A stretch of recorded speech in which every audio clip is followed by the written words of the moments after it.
6.3 지방선거에서 더불어민주당이 광역단체장 16곳 가운데 12곳을 차지하며 일단 수적인 면에서 야당을 이겼습니다. 하지만 제1야당인 국민의힘 역시 최대 격전지인 서울시장 선거에서 승리하고 보수 텃밭인 대구와 경남, 경북을 지키면서 내용적으로 결코 뒤지지 않았다는 평가가 나옵니다. 먼저 김태민 기자의 보도입니다. 이재명 정부 출범 후 1년 만에 치러진 전국 단위 선거에서 민심은 여당에 힘을 실었습니다. 광역단체장 선거가 치러진 16곳 중 12곳에 민주당 깃발을 꽂으며 수치에서는 야당을 압도했습니다. 접전지인 부산에서는 민주당 전재수 후보가 국민의힘 박형준 후보를 상대로 6년 만에 지역 탈원에 성공했습니다. 부산에서 선거를 치른다는 것이 여전히 어렵다라는 것을 다시 한번 무겁게 느꼈습니다. 우리 부산 시민들의 마음을 얻기 위해서 더 열심히 일하겠다. 이 밖에도 인천과 강원, 충청, 울산에서도 잇따라 승전고를 울리며 지난 지방선거 패배를 서력했습니다. 하지만 최대 격전지인 서울에서는 민주당 정원호 후보가 현역 4선 출신의 국민의힘 오세훈 후보에게 막판 역전을 허용했습니다. 국민의힘은 수도 서울과 함께 보수 텃밭인 경북, 경남, 대구도 사수했습니다. 특히 공천 잡음으로 막판까지 접전이 이어졌던 대구에서 진땀승을 거뒀습니다. 민주당 정권의 그 오만함을 조금이라도 견제하는 그 균형추 역할을 이 대구 선거를 통해서 해야 되겠다 하는 그런 뜻도 내포되어 있지 않았을까 이렇게. 여야의 성적표는 12대 4로 여당의 압승이지만 최대 격전지 서울시장을 국민의힘이 가져가면서 어느 쪽도 웃을 수 없는 상황이 됐습니다. 서울시장 선거를 통해 유권자들의 견제 심리가 드러나면서 이재명 정부도 향후 국정 운영이 순탄치만은 않을 전망입니다. 거대 양당 사이에서 조국혁신당과 개혁신당 등 제3당은 유의미한 성과를 내는 데 실패하며 존재감 회복이란 큰 숙제를 안게 됐습니다. YTN 김태민입니다. 미니 총선급으로 치러진 국회의원 재보궐선거에서는 14곳 가운데 애초 13곳을 차지했던 민주당이 4곳을 더 내주면서 판정패했다는 평가가 나옵니다. 국민의힘은 경기 평택을 등 4곳에서 이겼고 끝까지 치열했던 부산 북구갑에선 무소속 한동훈 후보가 첫 원내 입성에 성공했습니다. 권남기 기자입니다. 5파전 다자구도 최악의 격전지로 꼽혔던 경기 평택을의 최종 승자는 국민의힘 유이동 후보였습니다. 휘말리는 8시간 접전 끝에야 승리 선언을 할 수 있었습니다. 나라도 매우 어렵고 또 저희 당의 상황도 매우 어렵습니다. 더불어민주당 김용남, 조국혁신당 조국 후보의 진짜 민주당 싸움에 민주진영 표가 갈렸는데 출마를 강행했던 조국 후보는 정치 생명이 흔들릴 위기에 처했습니다. 민주당 하정우 후보가 앞서가는 듯하던 부산 북구갑에선 막판 역전극 끝에 결국 무소속 한동훈 후보가 첫 원내 입성에 성공했습니다. 보수를 재건하고 이재명 정권의 폭주를 제어해서 대한민국에. 민주당은 청와대 수석 비서관을 전략 공천하고도 전재수 부산시장 당선인의 기존 지역구를 내주는 뼈아픈 패배를 당했습니다.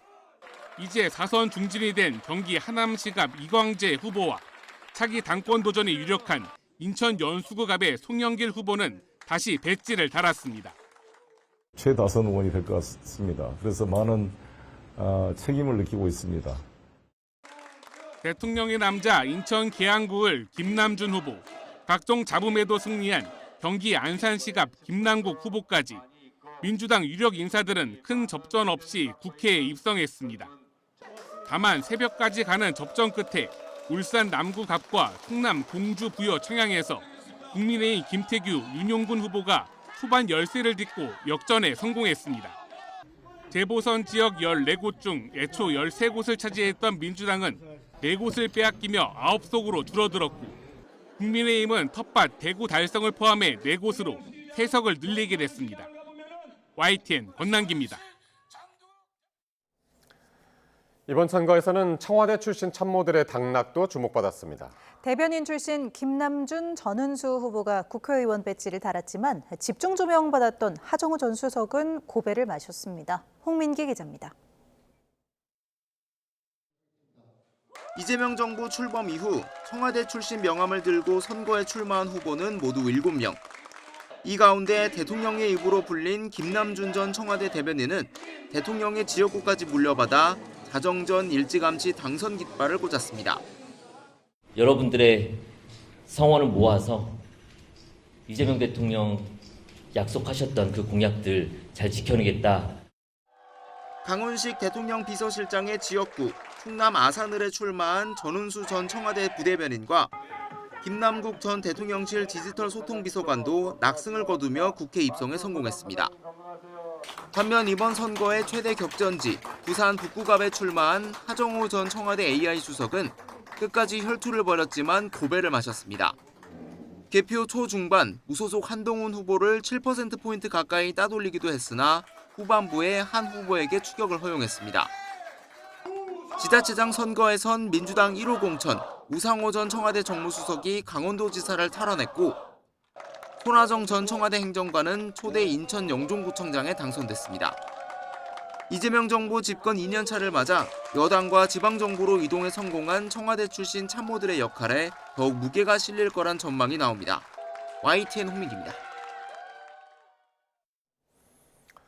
공중파 3사는 이번 지방선거에서도 거액을 들여서 출구조사를 벌였지만 최종 결과와는 거리가 있었습니다. 서울시장과 경남지사는 물론 국회의원 주요 재보선 지역에서도 예측에 실패했습니다. 이동우 기자가 취재했습니다. 최대 격전지로 꼽혔던 서울시장 선거. 방송 3사 공동 출구조사 결과 민주당 정원호 후보가 국민의힘 오세훈 후보에게 5.4%포인트 차이로 승리할 것으로 나왔습니다. 하지만 개표 결과 막판에 오 후보가 역전하면서 끝내 당선의 영예를 안았습니다. 오 후보도 출구조사 결과에 대해 불만을 감추지 않았습니다. 사실 출구조사가 나왔을 때는 좀 당황하기는 했습니다. 생각했던 것보다 격차가 많이 벌어진 걸 보면서 다소 제가 현장에서 느꼈던 민심과 많이 괴리된 또 객관적인 수치가 워낙 엉뚱하기 때문에 조금 좀 마음이 힘들어진 순간도 있었습니다. 또 다른 격전지 경남지사 출구조사에서도 당선 예측이 빗나갔습니다. 민주당 김경수 후보가 8.6%포인트 차로 국민의힘 박완수 후보에게 앞설 것으로 예상했지만 결과는 정반대로 나온 것입니다. 대선 주자급이 출마해 초미의 관심을 끌었던 국회의원 재보선 결과도 출구조사와는 판이하게 달랐습니다. 부산 북갑에서 민주당 하정우 후보가 무소속 한동훈 후보에 앞설 것으로 예상했지만 한 후보가 근소한 표 차이로 당선됐습니다. 경기도 평택을 재선거에서도 출구조사는 조국 후보의 신승을 예측했지만 뚜껑을 열어보니 유이동 국민의힘 후보가 승리했습니다. 여론조사 전문가들은 전체 투표자의 40%에 이르는 사전투표가 출구조사에서 제외돼 이를 전화 여론조사로 보완하는 데 한계가 뚜렷하다고 지적합니다. 사전투표의 비율이 전체 투표의 40% 내외로 높게 나타나게 되면서 그 적용의 엄밀도가, 정확도가 제약되는 측면이 있다고 할 수 있겠습니다. 그 보수층들의 표심이 분명하게 드러내는데 좀 제약이 있는 현상들이 발생하고 있는데 2024년 총선에서도 서울 동작을과 경기 화성을, 경기 성남 분당갑, 경남 양산을 등에서 출구조사에서는 민주당 후보 승리를 예상했지만 개표 결과 보수정당 후보가 이겼습니다. 출구조사의 정확성을 높이기 위해서는 사전투표 표심을 더 정밀하게 반영하는 등 대책을 마련해야 한다는 지적이 나옵니다. YTN 이동호입니다. 투표 용지가 부족해 투표가 중단되는 이 초유의 사태와 관련해서 시민들이 이틀째 서울 잠실동 투표소를 둘러싸고 시위를 벌이고 있습니다. 이 투표소 안에는 투표 작업을 맡았던 송파구청 직원들도 나오지 못하고 있는데요. 한 명은 병원에 이송되기도 했습니다. 현장에 있는 취재기자 연결합니다. 최승훈 기자. 네, 잠실 7동 제2투표소입니다. 네, 뒤로 좀 인파가 많이 보이는데요. 현장 상황 어떻습니까? 네, 날이 어두워졌지만 여전히 태극기와 성조기를 든 시민들이 플라스틱 의자까지 준비한 채 이곳 투표소를 겹겹이 에워싸고 있습니다. 일부 유튜버들은 투표소 앞에서 연설을 하고 있고 시민들은 구호와 함성을 함께 외치며 항의를 이어갔습니다. 어젯밤 10시쯤 투표는 종료되었지만 투표지 부족 사태에 항의하는 시민들이 이곳에 있는 투표함 2개를 꺼내가지 못하도록 막고 있는 겁니다. 투표소 안에는 투표 작업 지원에 나왔던 송파구청 직원 4명도 있는데 40시간째 밖으로 나오지 못하고 있습니다. 의류나 음식 등을 외부에서 넣어주고 있는 상황으로 한 명은 몸 상태가 안 좋아지면서 병원으로 이송되기도 했습니다. 송파구청 측은 선관위에 선관위 직원으로 교체를 요청했지만 아직 답은 없는 것으로 알려졌습니다. 이번 사태와 관련해 김범진 서울시 선관위 사무처장은 오늘 오전에 투표소를 방문했지만 일부 시민들이 막아서며 발길을 돌리기도 했습니다.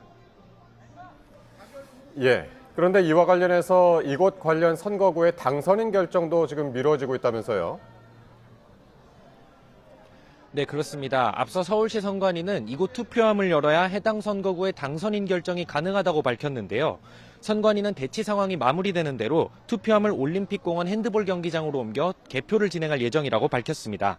이번 사태의 여파는 경찰 수사로도 이어지고 있습니다.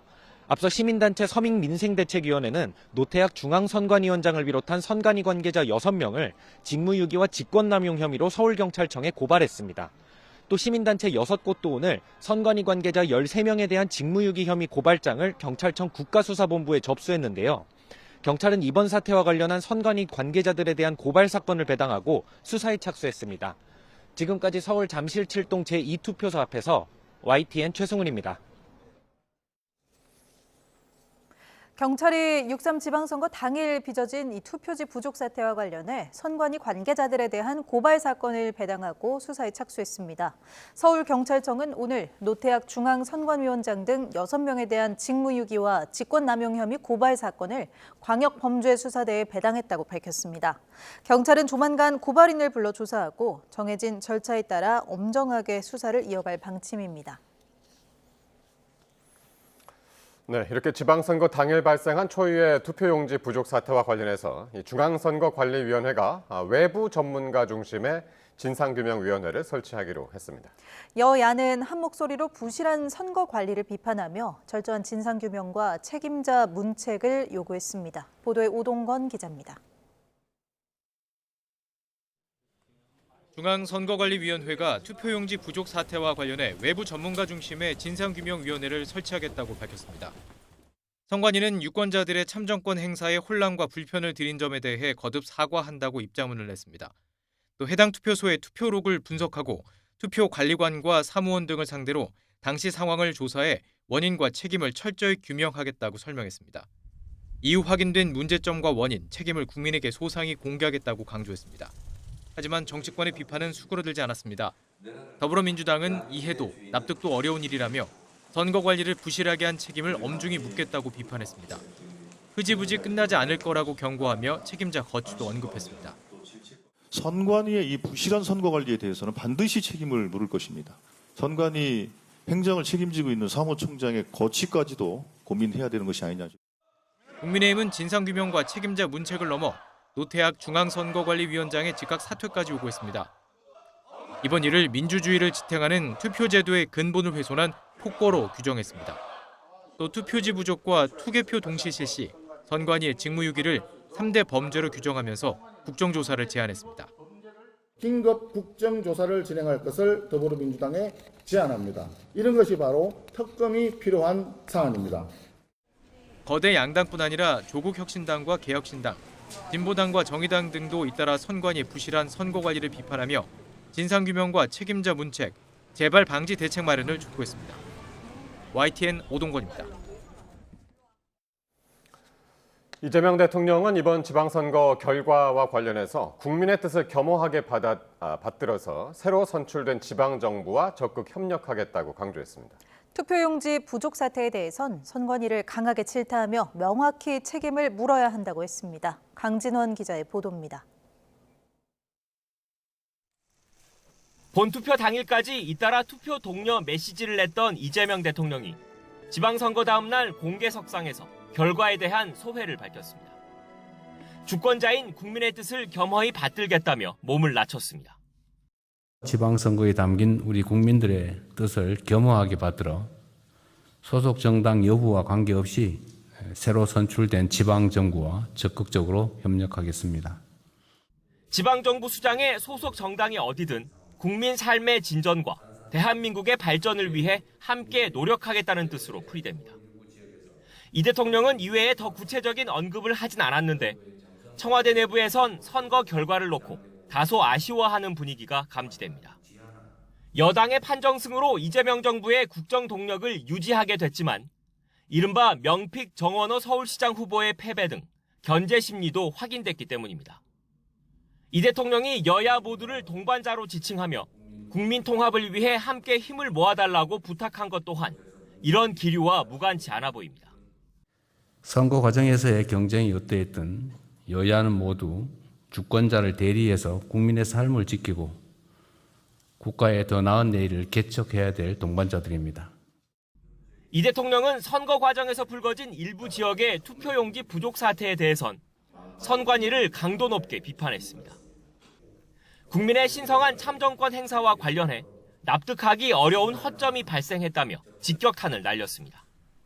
특히 입법부와 사법부, 행정부 어디에도 속하지 않는 독립적 헌법기관인 선관위를 겨냥해 이런 지시까지 직접 내렸습니다.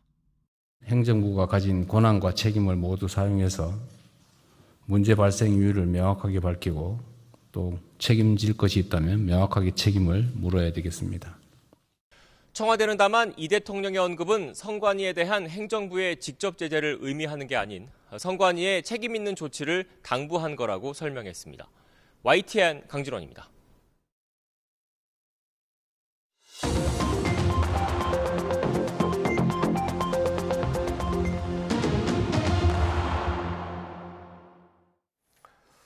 네, 6.3 지방선거는 막을 내렸지만 여야가 받아든 성적표를 놓고 또 후폭풍에 휩싸였습니다. 포커스나이트 오늘은 성치훈 더불어민주당 부대변인, 송영원 전 국민의힘 대변인과 함께하겠습니다. 어서 오십시오.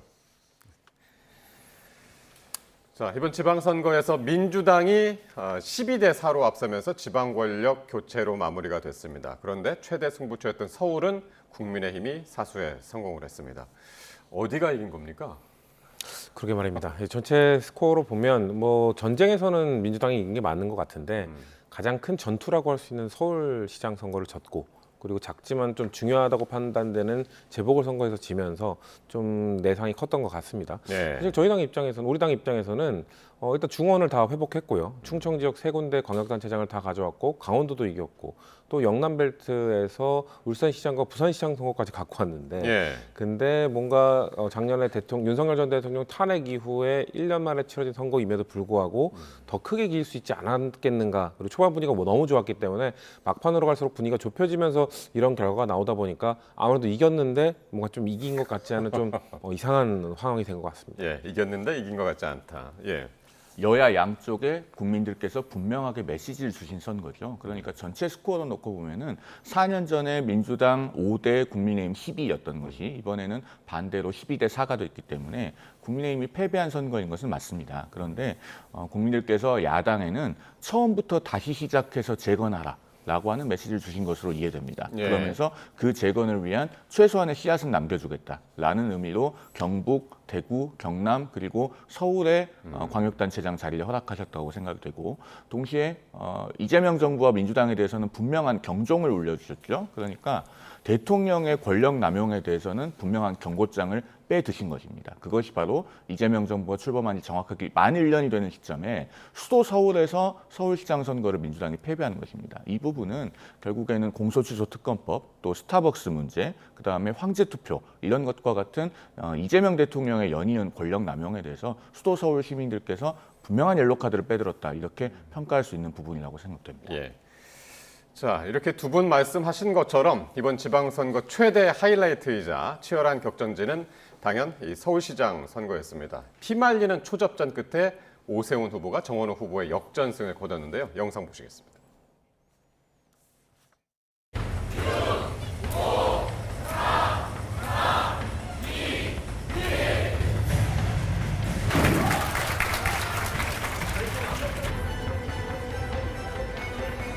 자, 전화번호만 남기시면 이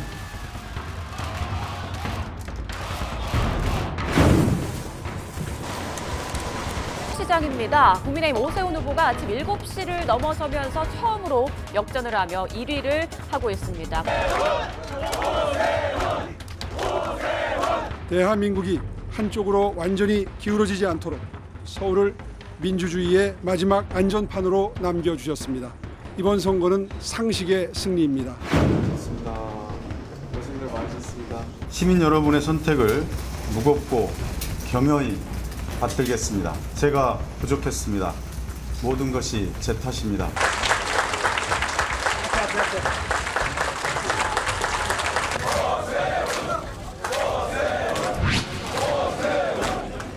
비록 이기긴 했지만 사실상 패배한 거나 마찬가지다 하는 경험마로 앞으로 시정에 임하도록 하겠습니다.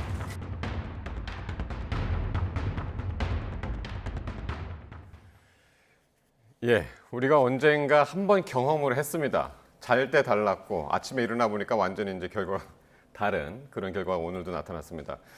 출구조사하고 개표 초반 흐름은 분명히 정원호 후보 쪽이었는데 오늘 아침에는 역전이 됐단 말이에요. 어떻게 보셨어요? 그러니까 뭐 마치 뭐 짝이라도 한 것처럼 2010년 선거와 이번 26년 선거 둘 다 아침 뒤늦게 뭔가 역전하는 분위기가 연출이 됐고 그 계기가 또 다 강남이었고 예. 그런 것들이 좀 공통점인 것 같은데요. 그때와 달리 이번에는 사실 우리가 뒤에 살짝 다루겠습니다만 이 투표용지 부족 문제 때문에 송파구의 개표가 또 필요 이상은 너무 늦춰졌거든요. 지금 2개는 아예 까지도 못하지 않았습니까? 그런 것 때문에 지금 약간 아침에 상대적으로 국민의힘에 유리한 지역을 까다 보니까 그런 것들이 좀 역전으로 이어진 것 같고요. 사실 뭐 처음부터 송파를 깠다면은 뭐 역전의 드라마가 뭐 써졌다기보다는 그냥 처음부터 그렇게 비등비등하게 가다가 오세훈 후보가 앞서는 결과가 나오지 않았을까라는 생각도 해봅니다. 다만 이번 선거는 점점 지방선거에서 이제 구도를 보기보다는 좀 인물 투표적 성향이 강해지고 있는 게 그게 확인된 것 같아요. 그러니까 대표적인 게 기초단체장과 서울시장을 따로 뽑는 그러니까 교차 투표라고 하죠. 이제 일자 투표하는 것이 아니라 모두 같은 정당으로 찍는 게 아니라 예. 인물을 보고 서울시장은 여기, 기초단체장은 구청장은 여기 예. 이렇게 그 자신의 소신에 따라서 뽑는 분들이 많아졌다는 겁니다. 그렇기 때문에 아무래도 이번 구도 그러니까 저희가 전체 전쟁에서 승리가 또 말씀드린 거는 전체 구도 자체는 집권 여당에게 좀 힘을 실어주는 선거였는데 인물로 들어갔을 때는 좀 오세훈 후보가 우리가 내세웠던 뭔가 정원호 후보보다 좀 앞섰던 게 아닌가라는 판단을 냉정하게 할 수밖에 없을 것 같고요. 이런 지방선거에서 나타나는 특징들을 고려해서 다음에 있을 지방선거 때 공천에도 이런 것들을 좀 반영해야 되지 않겠나. 라는 또 반성을 해보게 됩니다. 예, 인물론 말씀하셨는데 사실 선거 전에 여론조사에서는 오세훈 후보가 한 번도 이긴 성적이 없었던 것 같은데 승리 요인은 뭐였을까요? 세 가지로 나눠서 말씀드릴 수 있겠는데요. 네. 부동산, 이 대통령, 그리고 장 대표입니다. 각각 설명을 드리면 일단 오세훈 후보가 4선 서울시장으로서의 관록 그리고 인물론에서의 우위 이런 것들은 기본으로 깔고 가는 선거였음에도 불구하고 상당 기간 동안 많이 뒤쳐져서 추격을 했습니다. 거기서 많이 따라잡을 수 있었던 요인의 첫 번째가 부동산이 있죠. 서울 아파트 평균 매매 가격은 이재명 정부 들어서서 단 한 주도 빼놓지 않고 모두 올랐습니다. 전세는 훨씬 더 상황이 심각해서 선거 3주 전에 서울 전세 평균 가격이 10년 6개월 만에 주간 상승률 최고치를 기록하기도 했어요. 그게 주수로는 546주만이었습니다. 그렇게 서울의 부동산 현황이 심각한 가운데 정원호 후보가 과거 민주당 집권기에 그 서울 시민들의 부동산 악몽을 불식시킬 만한 면모를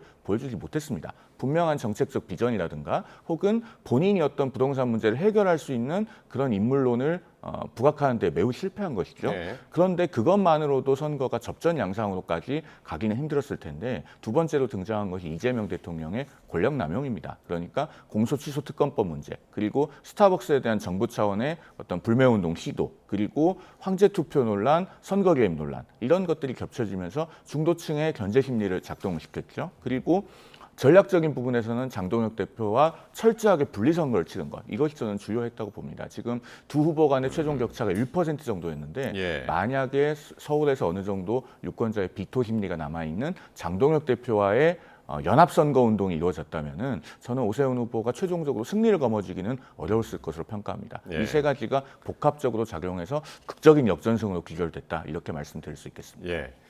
서울시장이 5선을 한 거는 이게 그 서울시 역사에서 이제 전무후무한 기록이 됐고 이렇게 되면 이제 오세훈 시장이 차기 대권 주자 입지도 탄탄해지는 건 아니냐 이런 분석이 나옵니다. 아무래도 한국 선거에서 서울시장 출신들이 대권으로 갈 때 뭐 교두보를 마련하기 가장 좋은 위치에 있는 건 맞죠. 근데 오세훈 그 시장 같은 경우는 저는 이제 시험대에 올랐다고 생각합니다. 왜냐면은 5번째이기 때문에 서울 시민들의 기준이 매우 높아졌을 겁니다.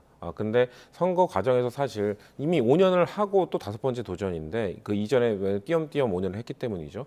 5년 한 다음에 그 5년 동안의 성과에 대해서 비판을 할 때 자꾸 전임 시장 핑계를 댔어요. 전임 시장이 막 제초제를 뿌려놓고 갔기 때문에 이걸 극복하느라 오래 걸렸다라고 했는데 이제 6년 차가 되는 거기 때문에 전임 시장 핑계 못 댈 겁니다. 그렇기 때문에 뭐 공급 대책이나 이런 부분에 있어서도 이전에 공약을 달성하지 못한 부분에 대해서 이제는 핑계를 대기 어려워졌을 겁니다. 그리고 오세훈 시장에게는 또 난관이 남아 있습니다.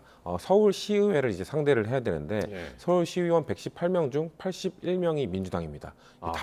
압도적 다수당이 민주당입니다. 그렇기 때문에 2010년을 생각해 보면 그때 오세훈 시장이 또 당선이 됐었는데 서울시의회 다수는 또 민주당이었거든요. 당시 우리가 기억하고 있습니다만 무상급식과 관련된 문제로 싸우다가 2011년에 주민투표 붙이고 사퇴를 하지 않았습니까? 그러면서 이제 박원순 시장이 그렇죠. 등장했죠. 그러니까 이번에 아마 이 다수당인 민주당 그 시의회를 상대로 어떤 정치력을 보여주는지 검증의 무대에 올랐다라고 볼 수 있을 것 같고요. 마지막으로 서울시장을 하는 내내 뭔가 그 계속해서 뭔가 그 국민의힘 진영에서는 약간 대권 구도에서는 만년 유망주 느낌이었어요. 뭔가 서울시장은 늘 대선 후보 이렇게 올라오긴 하지만 오세훈 시장이 뭔가 대권 후보가 되지 못했던 거는 뭔가 당내 세력을 만들지 못했던 점, 뭔가 당내 정치력을 보여주지 못했던 점 이런 것들이 한계로 늘 드러났었거든요.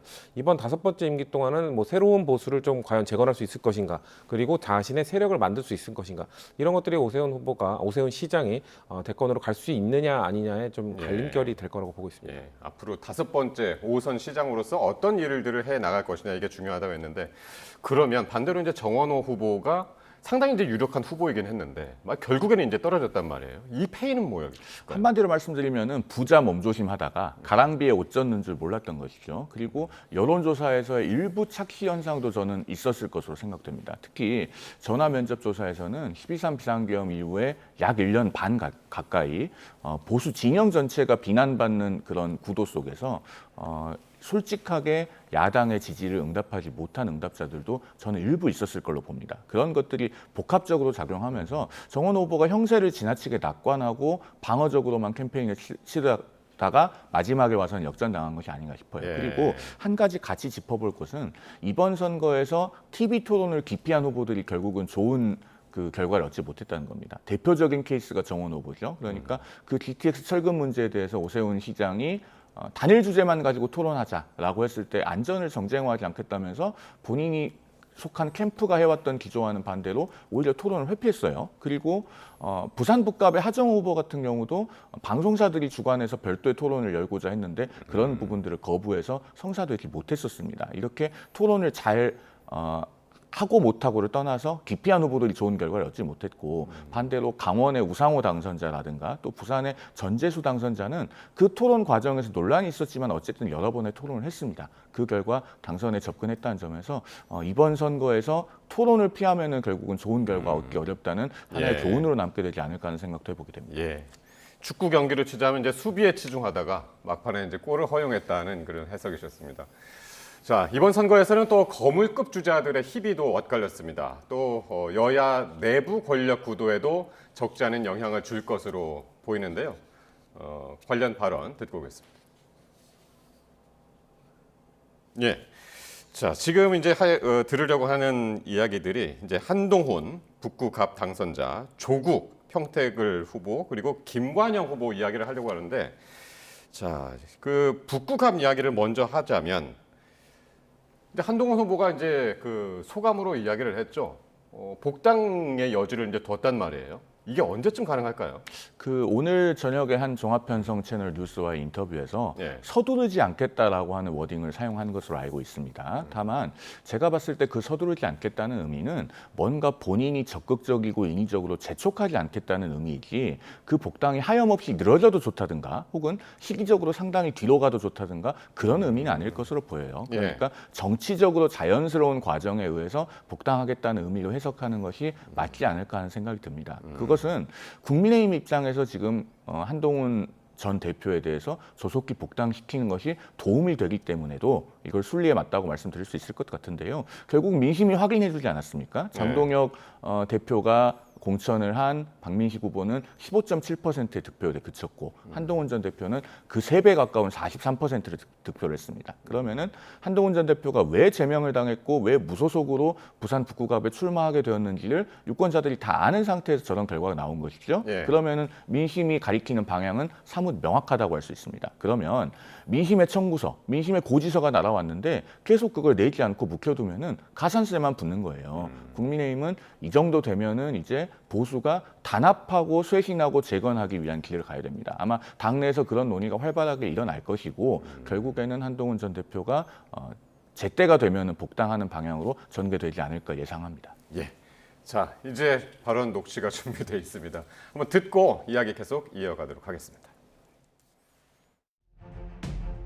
부당하게 제명된 날 저는 반드시 돌아간다라는 말씀드렸고 지금 이 선거의 승리도 제가 그 약속을 실천하는 과정이다 이렇게 봐주시면 될 것 같습니다. 지금 국민의힘을 마치 대표하는 것처럼 보이는 당권파들이 보이는 언행들은 보수정당이 가지고 온 가져온 품격이나 실력에 맞지 않습니다. 이번 결과는 저 조국의 실패이지 여러분들께서 저에게 투영했던 이념과 가치가 틀린 것은 아니라고 생각합니다. 그 희망들이 꼭 실현되도록 언제나 여러분과 함께 있겠습니다. 겸허하게 그 결과를 도민들의 선택을 받아들이도록 하겠습니다. 우리 도의 결정을 중앙당에서 결정하기보다는 우리 도민 스스로 선택해야 된다는 그런 생각을 많은 도민들이 가지고 계시고 민주당 전체 당원들의 뜻이 중요하기 때문에 살펴보도록 하겠습니다. 저 개인적으로는 크게 생각이 변한 것은 없습니다. 자, 이렇게 세 사람의 이야기를 들었는데 어쨌든 한동훈 후보는 국회 입성에 이제 성공을 했고 조국 후보는 입성에 실패를 했고 김관영 후보는 이제 집안 싸움을 하다가 이제 결국에는 이제 낙선을 한 뭐 그런 상황이 됐는데 아까 한동훈 후보 이야기를 조금만 더 하자면 어떻게 보세요? 지금 이제 국민의힘 그리고 전체적으로 보자면 어떤 그 보수 진영에서의 영향력 어떻게 볼 수 있을까요? 뭐 일단 보수 진영에서 뭐 유리한 위치를 선점한 거로 좀 봅니다만 내용이 깊어지겠죠. 왜냐하면 서두르지 않는 것이 아니라 서두를 수 없는 상황이 될 겁니다.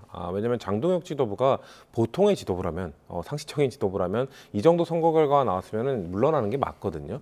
제가 아까 말씀드린 것처럼 큰 전투에서 사실상 오세훈 후보도 개인기로 승리를 한 것이지 전체 전쟁을 이끈 장수로서는 장동혁 지도부는 진 겁니다. 근데 그럼에도 본인도 사실 과거에 이번 당대표가 되는 전당대회 나왔을 때 TV 토론에서 지방선거 패배하면 사퇴할 것인가라고 했을 때 그 OX 퀴즈였는데 5를 들었었거든요. 그리고 그 이후에 언론 인터뷰에서 지방선거의 기준이 뭐라고 선거의 승리 기준이 뭐라고 생각하느냐 했더니 서울시장 선거와 부산시장 선거 두 개 동시에 이기는 거라고 얘기했었거든요. 근데 이번에 부산시장 선거 패배하지 않았습니까?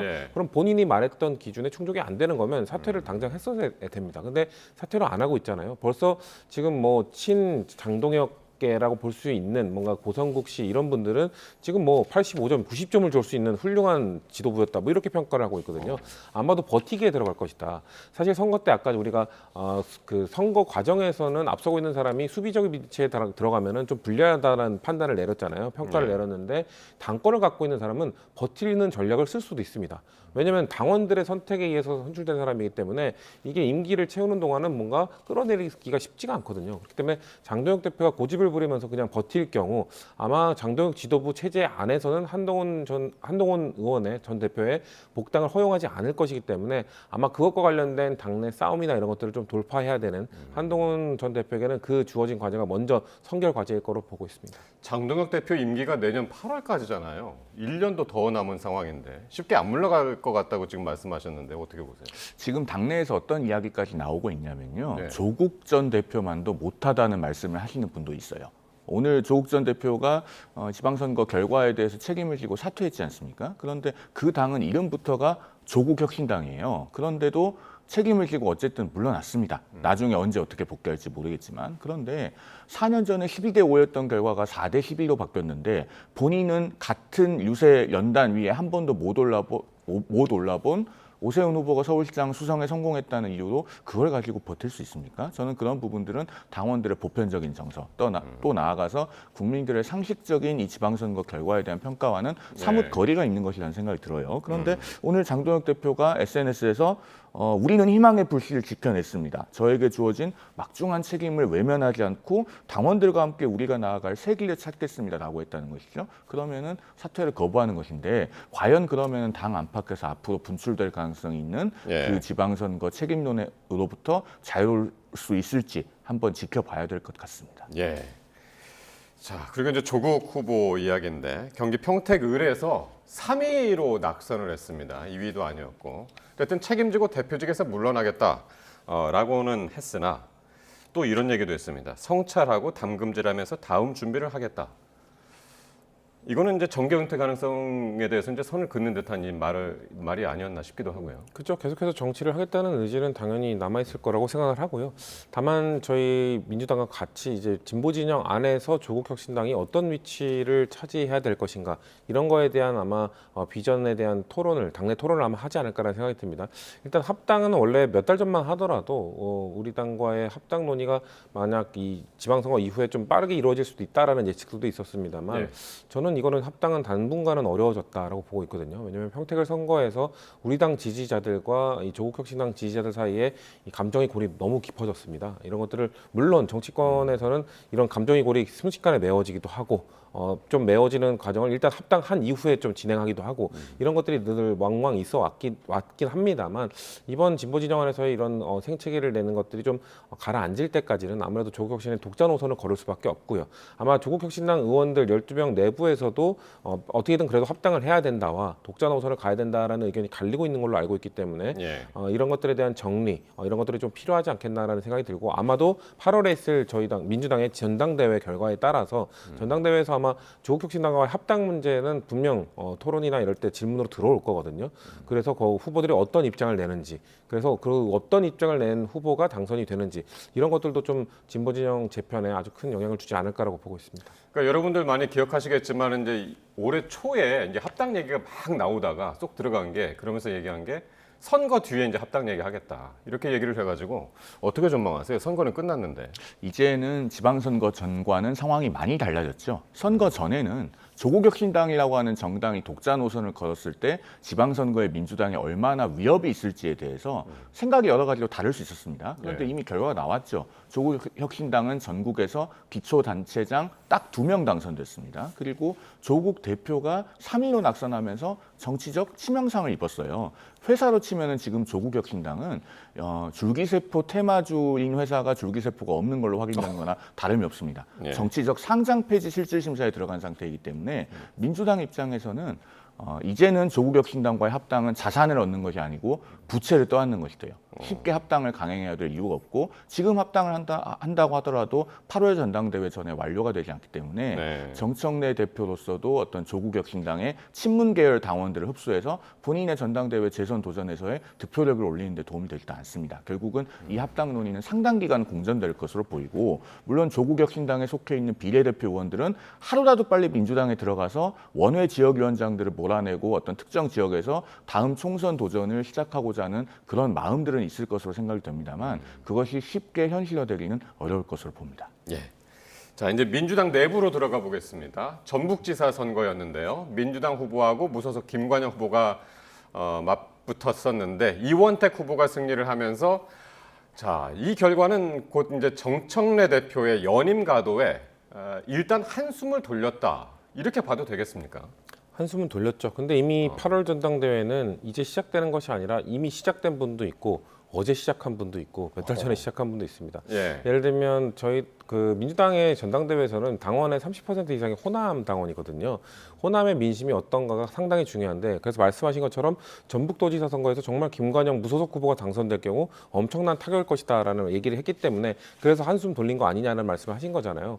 근데 어제 투표가 딱 끝났던 6시에 김영록 전남도지사가 갑자기 SNS에 글을 올렸습니다. 이제 사실상 정청래 대표랑 거의 선전포고에 가까운 글을 올렸거든요. 그렇기 때문에 이 호남 전남지사를 했던 분이 그런 글을 올렸고 전북에서도 이번 선거 과정에서 녹록치가 않았고 하지만 전체 당원 아마 호남 당원들은 부정적 평가를 하는 분들이 많아진 것 같은데 전체 당원들의 평가는 또 어떤지 알 수는 없습니다. 제가 아까 말씀드린 것처럼 일단은 그래도 큰 전쟁에서는 승리를 한 장수이기 때문에 이거에 대한 평가를 그래도 해야 되지 않겠느냐라는 전 당원도 있을 수 있다고 보기 때문에 아마 전당대회를 통해서 그래서 지금 지방선거 때 잘했냐 못했냐 저는 이것도 분명히 아젠다로 나오겠습니다만 그래서 이 다음 전당대회 때는 이재명 정부의 중도 실용 노선과 어떻게 발맞춰 갈 것인가 요것과 관련된 싸움을 전 노선 투쟁을 하게 될 거라고 보거든요. 거기서 정청래 대표가 어떤 비전과 어떤 색깔을 갖고 나오는가가 아마 본인의 연임가도의 가장 큰 가늠자가 전 될 거라고 보고 있습니다. 그러니까요. 김관영 후보가 이 패배한 다음에 정청래 대표에 대한 심판 아직 끝나지 않았다라고 그러면서 본인이 이제 득표했던 42% 무시할 수 없다. 이런 얘기를 했습니다. 그러니까 지금 민주당의 전신인 새정치민주연합이 2014년에 겪었던 상황과 유사하게 흘러가고 있는 것으로 보입니다. 그때도 2014년 6월 4일에 지방선거가 있었고 광주시장 선거를 하마터면 질 뻔했죠. 안철수, 김한길 공동대표 체제에서 전략공천을 해서 경선을 거치지 않고 광주시장 후보가 됐던 윤장현 후보가 낙선 직전까지 갔다가 두 공동대표들이 연이어서 광주에 방문해서 생환을 호소하면서 결국 살아 돌아왔어요. 하지만 그 다음 달인 7월 30일에 전국에서 10곳이 넘는 보궐선거가 있었고 거기에서 새정치민주연합이 패배하니까 김한길, 안철수 공동대표 체제는 붕괴됐습니다. 지금 호남에서도 이렇게 정청래 대표에 대한 심판론이 있는 상태에서 그것이 비록 전북지사 선거에서는 과반을 점하지 못했다고는 하지만 호남에서 일정한 비율을 차지하고 있다는 것은 정청래 대표에게 굉장히 큰 부담이 될 수밖에 없고 그러면은 8월 전당대회에서 그 흐름이 어디까지 더 가시적으로 강하게 나타날 것이냐 이것이 문제입니다. 정청래 대표가 그 관문을 넘지 못하면 결국에는 청명해 주거나 한식해 주거나 라는 속담처럼 6월 3일 지방선거에서는 아주 일시적으로 위기를 넘겼을 뿐 결국에는 8월 전당대회를 통해서 더 큰 타격에 직면할 수도 있는 그런 가능성이 남아있는 것으로 보입니다. 여야의 승부가 뚜렷하지 않게 끝난 지방선거 이후에 양당 지도부 모두 지금 위기를 겪고 있는 것 같습니다. 자, 이재명 대통령 이번 지선 결과를 겸허히 수용한다라고 했지만 재보선에서 이 청와대 참모들 여럿이 이제 국회에 입성을 했습니다. 모두 7명이 이번에 이제 참여를 했는데 5명이 이번에 당선이 됐습니다. 그렇죠? 보시면 이제 우상호 강원지사, 김남준 대변인의 개항을, 전은수 대변인 아산을, 김남국 행정관이 이제 안산 가부에 됐고요. 손화정 행정관이 이제 영종구청장 이번에 처음으로 생겼습니다. 영종구청장이 됐고, 하지만 하정우 후보, 김병욱 후보가 낙선을 했습니다. 이건 어떻게 보십니까? 일단 그래도 청와대에서 함께 일했던 분들이 이렇게 들어간 것은 이재명 대통령에게 큰 힘이 되겠죠. 근데 이런 분들이 몇 명 더 추가됐다고 해서 이재명 대통령이 더 입지가 더 넓어졌다라고 평가하기보다는 이제 이재명 대통령 임기 2년 차입니다. 그렇기 때문에 민주당 입장, 집권여당 입장에서는 이재명 정부에 발맞춰갈 수 있는 집권여당을 만드는 게 저희의 과제이기 때문에 한두 명 더 들어갔으니 이재명 대통령에 발맞춰가겠다가 아니라 당연히 해야 되는 겁니다. 그렇기 때문에 저분들이 물론 들어가서 좀 더 목소리를 내주고 좀 더 힘을 내주는 역할을 하겠습니다만 결국 저분 하나하나의 역할보다는 제가 아까 말씀드렸던 8월 전당대회가 가장 중요합니다. 지금까지 1년 동안 이루어졌던 과정 속에서 이재명 대통령이 추구하고 있는 중도 실용 노선과 그리고 이 민주당이 근 한 몇 년 동안 추구해왔던 야당으로서도 추구해왔던 강한 민주당, 강한 진보를 추구하는 정당 이게 색깔이 지금 약간 엇박자가 날 때가 가끔 보였었거든요.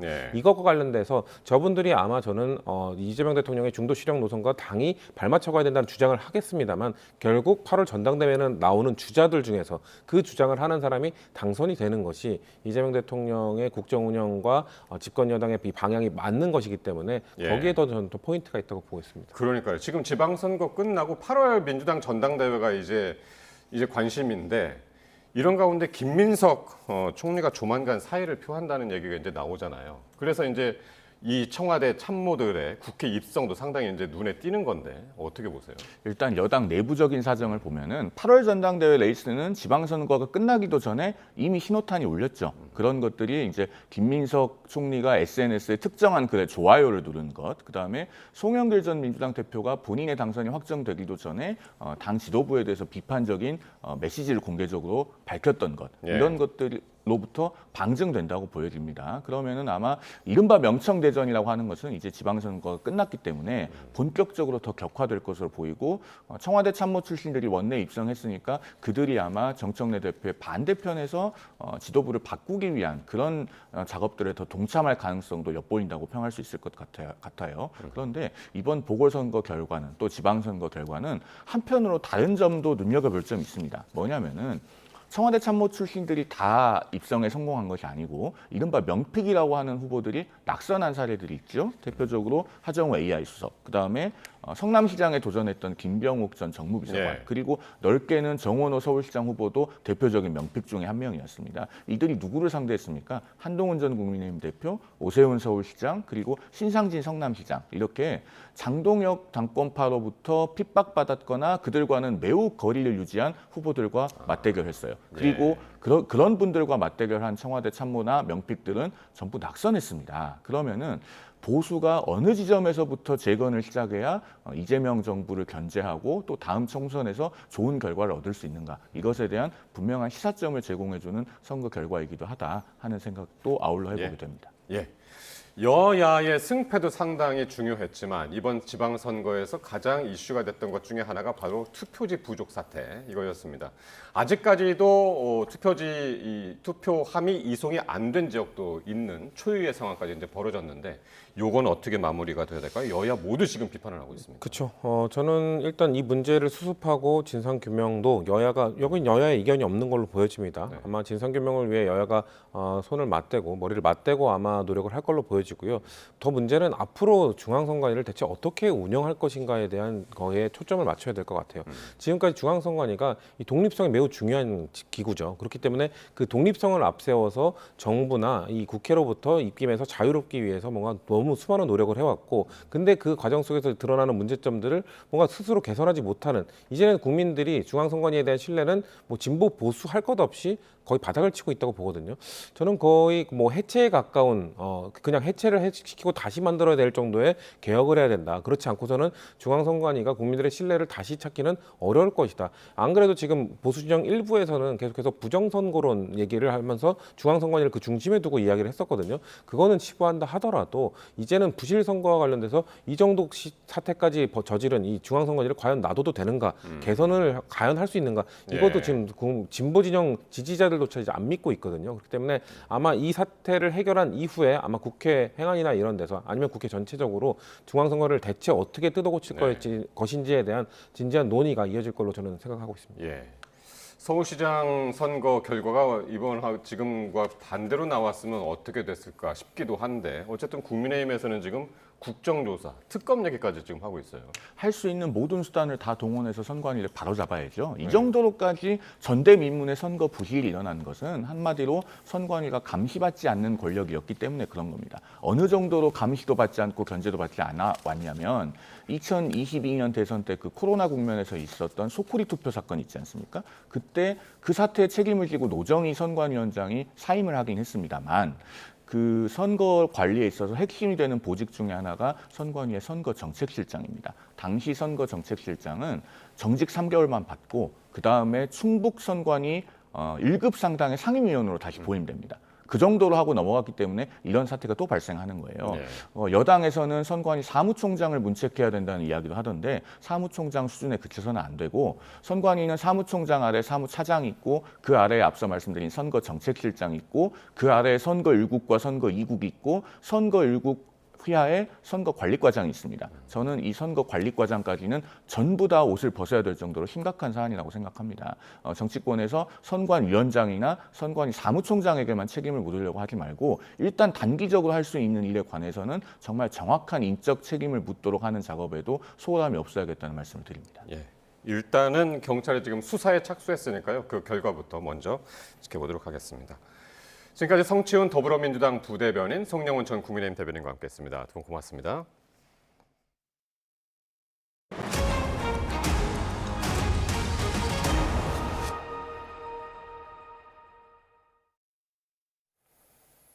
예, 가는 곳마다 화제를 일으키는 인공지능의 대부, 젠슨 황 엔비디아 최고 경영자가 내일 오후에 방한합니다. 황 CEO는 재계 총수들과의 삼겹살 만찬 회동을 시작으로 개별 기업들과의 면담, 또 잠실 야구장 시구까지 광폭 행보를 예고했습니다. 박기환 기자가 보도합니다.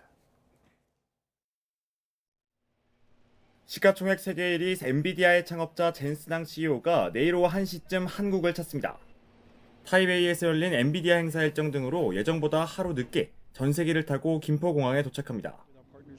지난해 11월 아시아 태평양 정상회의 CEO 서밋을 계기로 한국을 찾은 뒤 반년여 만입니다. 당시 황 CEO는 인공지능 칩 26만 장 공급 등 선물 보따리와 함께 이재용 정의선 회장과의 깐부 회동으로 큰 화제를 모았습니다. 방한 첫 일정은 서울 시내 삼겹살집 만찬으로 시작됩니다. 최태원 SK그룹 회장과 구광모 LG그룹 회장, 이해진 네이버 의장이 참석하고 깐부 회동의 일원인 정의선 현대차그룹 회장도 모습을 드러낼 가능성이 큽니다. 인공지능의 대부가 야구공을 던지는 장면도 이번 방한 기간에 볼 수 있습니다. 오는 일요일 잠실에서 열리는 프로야구 두산 홈 경기에서 시구자로 마운드에 오릅니다.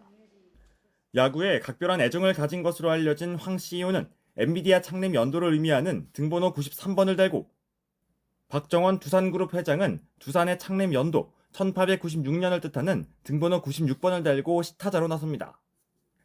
두산과의 피지컬 AI 협력을 드러내는 동시에 한국인에게 더 친숙한 이미지를 각인시킬 것으로 보입니다.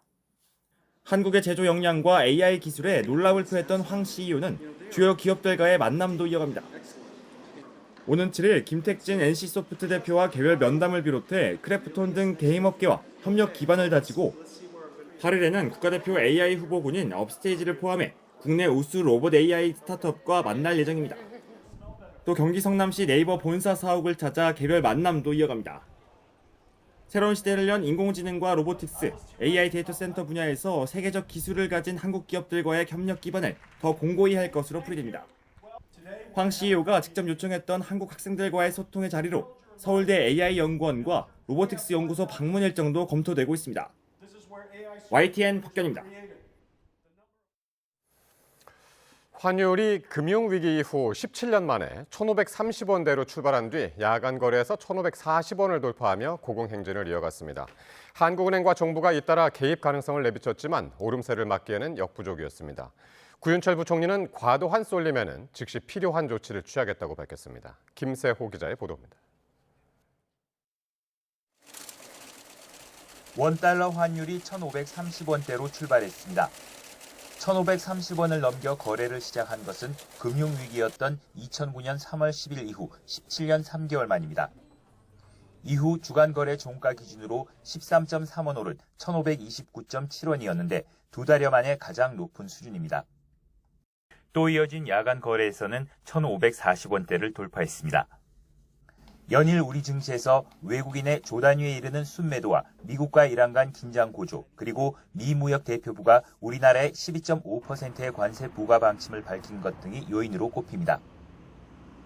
구윤철 경제부총리는 시장 상황 점검 회의에서 외환 시장 변동성이 커졌다며 지나친 쏠림에는 필요한 조치를 즉시 취하겠다고 밝혔습니다. 앞서 신현송 한국은행 총재도 지난달 말 환율에 단호히 대처하겠다고 밝혔습니다. 저희는 환율 쏠림에 대해서는 아주 단호하게 대처하겠습니다. 환율 쏠림은 저희는 용인하지 않겠습니다. 하지만 환율은 계속 1,520원대 후반을 오가며 13거래일째 1,500원대에 머물고 있습니다. 이런 가운데 9,000선을 향해 시동을 걸던 코스피는 8,600대로 밀려났습니다. 외국인이 6조 9,880억 원을 순매도하며 19거래일 연속 팔자를 이어갔습니다.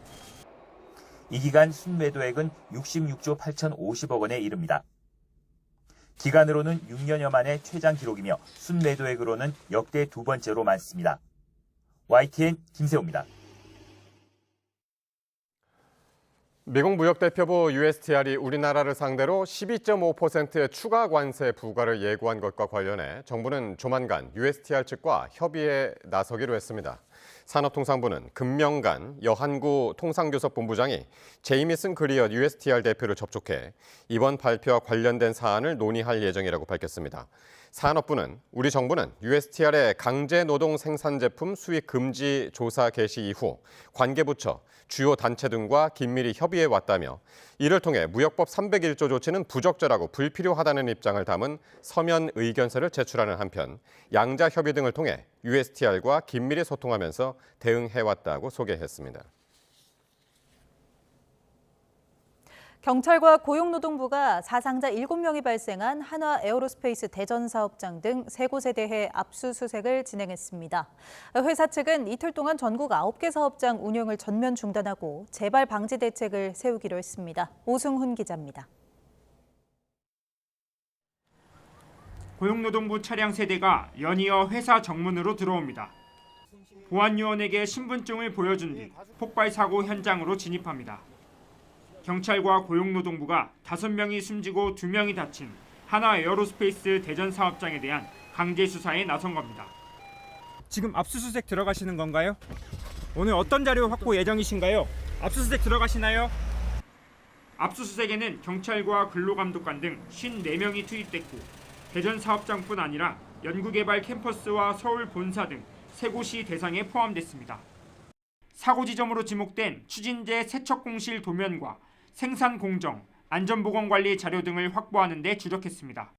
이번 사건과 관련된 그러니까 안전과 관련된 부분을 별도 검색을 통해서 발췌를 해야 되는 이러한 과정이 있고 그러한 자료가 또 여기저기 산재해 있기 때문에 그거는 시간상으로 많이 걸릴 수밖에 없습니다. 지금 경찰은 희생자들과 같은 부서였던 직원 2명을 참고인 신분으로 불러 조사하는 등 책임 소재 규명에 속도를 내고 있습니다. 다수의 희생자가 나온 만큼 사고 책임자에 대한 엄벌을 촉구하는 목소리도 높습니다. 노동자를 죽음으로 내몬 사명자는 엄중한 처벌을 받아야 합니다. 생명 경시와 안전 불감증으로 만든 참사라면 기업의 문을 닫도록 법적 책임을 물어야 합니다. 회사 측은 이틀간 전국 9개 사업장 운영을 전면 중단하고 특별 안전점검에 나섰습니다. 또 위험 공정을 무인 자동화하는 등 재발 방지 대책도 세우기로 했습니다. 한편 희생자들을 추모하는 합동분향소는 대전 유성구청에 마련될 예정입니다. YTN 오승훈입니다. 정교 유착 의혹을 수사 중인 검경 합동수사본부가 오늘 신천지 이만희 총회장을 피의자 신분으로 소환했습니다. 신천지의 집단 정당 가입 의혹과 관련해 정점인 이 총회장의 혐의를 규명해낼 수 있을지 주목됩니다. 임예진 기자입니다. 정당법 위반 혐의를 받고 있는 이만희 신천지 총회장이 정교유착 검경 합동수사본부에 출석했습니다. 지난 1월 합수본이 출범한 지 5달 만에 신천지 수장을 피의자 신분으로 불러낸 겁니다. 흰 옷차림에 지팡이를 짚고 나타난 이 총회장은 쏟아지는 취재진 질문에 묵묵부답으로 일관했습니다. 교인들 국민의힘에 강제로 가입시키셨습니까? 국민의힘에 혐한 청탁한 적 있으십니까? 이 총회장은 20대 대선과 22대 총선을 앞두고 신천지 신도들을 국민의힘에 집단 가입하게 한 혐의를 받고 있습니다. 교단 현안을 해결하는 등 정치권에 영향을 미칠 목적으로 국민의힘 당내 경선에서 특정 후보를 밀어주려 했던 겁니다. 앞서 합수본은 문제를 제기했던 신천지 전직 간부들을 잇따라 불러 신천지 지도부가 이른바 필라테스 프로젝트를 통해 국민의힘 가입을 독려했고 이에 따라 5만 명 넘는 신도들이 실제 국민의힘에 가입한 정황을 확인했습니다. 합수본은 이 과정이 이만희 총회장의 지시에 따른 집단적 움직임이라고 의심하며 수사를 이어가고 있습니다. 또 고발 1년여 만에 불기소 처분된 이 총회장의 조세포탈 혐의 사건과 관련해서도 수사 무마를 위한 로비가 있었는지 들여다보고 있습니다. 앞서 전재수 부산시장 당선인 등의 통일교 금품수수 의혹을 불기소로 마무리한 합수본이 남은 신천지 의혹의 전모를 규명해낼 수 있을지 주목됩니다. YTN 임혜진입니다. 이재명 대통령에 대한 명예훼손 혐의를 받는 모스탄 교수가 신청한 출국 정지, 집행정지 신청이 법원에서 기각됐습니다. 이에 따라 경찰은 조만간 탄 교수에 대한 소환 조사에 나설 것으로 보입니다. 배민혁 기자입니다. 이재명 대통령에 대한 명예훼손 혐의를 받는 모스탄 교수 측이 출국정지 처분에 반발하며 낸 집행정지 신청을 법원이 받아들이지 않았습니다. 재판부는 출국정지로 탄 교수가 회복하기 어려운 손해를 입을 수 있다는 점은 일부 인정하면서도 공공복리를 우선하는 것이 상당하다고 판단했습니다. 출국정지를 범죄 수사를 통한 국가 형벌권의 적정한 행사로 본 겁니다. 기각 결정 직후 탄 교수 측은 법원에 즉시 항고장을 내 불복 의사를 밝혔습니다. 미국 트럼프 1기 행정부에서 국무부 국제형사사법대사를 지내기도 했던 탄 교수는 부정선거 음모론 등을 주장하며 논란을 빚어왔습니다. 특히 이 대통령이 청소년 시절 강력범죄에 연루됐다는 주장을 한 것과 관련해서는 지난해 7월부터 명예훼손 혐의로 수사를 받아왔습니다. 지난달 28일 탄 교수가 부정선거를 감시하겠다며 한국에 입국하자 경찰은 공항에 직접 나가 출석을 요구했는데 탄 교수는 불출석 사유서와 수사관 기피 신청서를 내며 불응했습니다. 탄 교수의 출국 정지가 유지되면서 경찰 입장에서는 사실관계를 규명할 기회를 확보하게 된 만큼 조만간 다시 출석을 요구하고 소환 조사에 나설 것으로 보입니다. YTN 배민혁입니다. 김용현 전 국방부 장관 측이 내란 전담재판부법이 위헌이라며 제기한 헌법소원이 본안 심판을 받게 됐습니다. 헌법재판소는 그제 지정재판부 사전심사를 거쳐 김 전 장관 측이 낸 헌법소원 사건을 재판관 9명이 심리하는 전원재판부에 회부했습니다. 앞서 김 전 장관 측은 자신의 2심 재판을 심리하는 서울고법 내란 전담부에 위헌 법률 심판을 제청했다 받아들여지지 않자 내란 전담재판부법이 공정한 재판받을 권리를 침해한다며 헌법 소원을 제기했습니다. 이란 최고 지도자 아야톨라 세예드 모지타바 하메네이가 미국과 이스라엘이 군사적으로 실패하자 이란 내부를 분열하려 한다며 단결해야 한다고 촉구했습니다. 아야톨라 하메네이는 현지 시간 4일 첫 최고 지도자 아야톨라 루홀라 호메이니의 37주기를 맞아 발표한 추모사에서 사악한 적들은 군에 있는 이란의 용감한 자녀들과 대결에서 패해 굴욕을 겪고 있고 그러자 적은 하이브리드 전쟁 속에서 계략을 펴고 있다고 했습니다. 그는 그들이 하이브리드 전쟁에서 집중하는 두 가지는 국민의 회복력 훼손과 공직자의 정세 판단 오류며 적이 사용하는 주된 도구는 의심, 절망, 공포, 불신, 그리고 분열의 씨앗을 뿌리는 것이라고 비판했습니다. 미국과 막바지 종전 협상 중인 이란이 쿠웨이트에 미사일과 드론을 퍼부어 1명이 숨지고 60여 명이 다쳤습니다.